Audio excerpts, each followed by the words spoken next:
నేటి సమాజంలో అందరితో పాటు యువత మహనీయుల జీవిత చరిత్రను స్ఫూర్తిగా తీసుకుంటూ వారి అడుగుజాడల్లో నడవాలని టీజీఐఐసీ చైర్మన్ నిర్మల జగ్గారెడ్డి అన్నారు.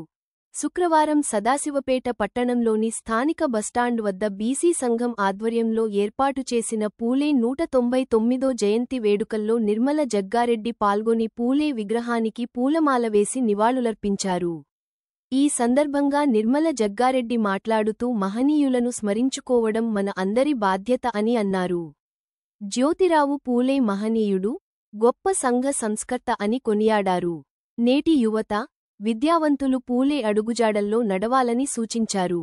ఈ కార్యక్రమంలో కాంగ్రెస్ పార్టీ పట్టణ అధ్యక్షుడు మునిపల్లి సత్యనారాయణ, మండల అధ్యక్షుడు చాట్ల సిద్ధన్న, ఆత్మ కమిటీ చైర్మన్ ప్రభు, మాజీ కౌన్సిలర్లు Pillodi Vishwanatham, Patluri Nagaraj Goud, Raipad Ramesh, market committee director Chiru, నాయకులు కోడూరి శరత్, తుకారాం, మధుగౌడ్, రఘు, మైనారిటీ నాయకులు వసీం దాదా, చోటుభాయ్, బీసీ సంఘం పట్టణ అధ్యక్షుడు వాజీద్, బీసీ సంఘం సభ్యులు పరిగి శ్రీనివాస్ తదితరుల పాల్గొన్నారు.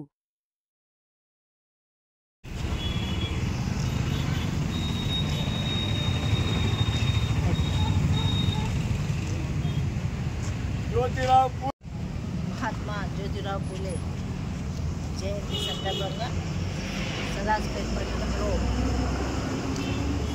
పూలమాల వేయడం జరిగింది. ఈ కార్యక్రమానికి పట్టణ అధ్యక్షుడు సత్యన్న గారు, చిరు, విశ్వనాథం, మరియు వసీం, ఆత్మకమిటీ ప్రభు, మిగతా పెద్దలందరికీ, కార్యకర్తలందరికీ కూడా జ్యోతిరావు పూలే శుభాకాంక్షలు తెలియజేసుకుంటాం.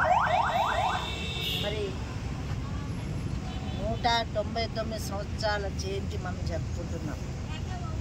అంటే ఆయన చేసిన ఘనత ఎంతనో మనం తెలుసుకోవాలి. ఈ బర్త్డేలు చేసుకోవడం, జయంతి చేసుకోవడానికి ముఖ్య ఉద్దేశం ఆయన మార్గంలో ఆయన స్ఫూర్తిదాయకాన్ని తీసుకొని మనమందరం కూడా దేశ సేవ కోసం, సమాజ సేవ కోసం త్యాగం చేయాలనే ఉద్దేశంతో మనం ఈ కార్యక్రమాలు చేసుకుంటున్నాం. ప్రతి ఒక్కరు కూడా గ్రహించాలి. ఆయన తక్కువ కులంలో పుట్టి కూడా మరి అందరికీ కూడా న్యాయం చేసే విధంగా ఈరోజు నేను ఈ విధంగా మాట్లాడుతున్నా అంటే ఆయన చేసిన త్యాగమే. మహిళలను కూడా బయటికి తీసుకొచ్చి వాళ్ళకి చదువు చెప్పాలి, వాళ్ళు కూడా సమాజంలో ఒక మనుషులే, వాళ్ళకు కూడా తెలివి ఉన్నదని చెప్పి ఆ రోజు ఆయన చేసిన ఉద్యమం వల్ల ఈరోజు నేను ఈ విధంగా ఉన్నాము. దేశంలో ప్రజలు మహిళలందరూ సంతోషంగా ఉందంటే ఆయన చేసిన త్యాగమే. అలాగే ప్రతి కులం అందరి కూడా, హిందూ ముస్లిం మనకుండా అనవారిక వర్గాలకు కూడా ఆయన మేలు చేసిన వ్యక్తి. ఆయన మరి చిన్నప్పటి నుంచే చదువుకోవాలనే ఉద్దేశంతో ఉండే. ఆ రోజులో చదువు అనేది కూడా చాలా కఠినంగా ఉండే, చెప్పలేనంత వ్యవస్థ వేరేగా ఉండే. పెద్ద కులాలు మరి చిన్న కులాలను రానియకుండా, ముద్దనియకుండా అంటనానితనం ఉంటుండే.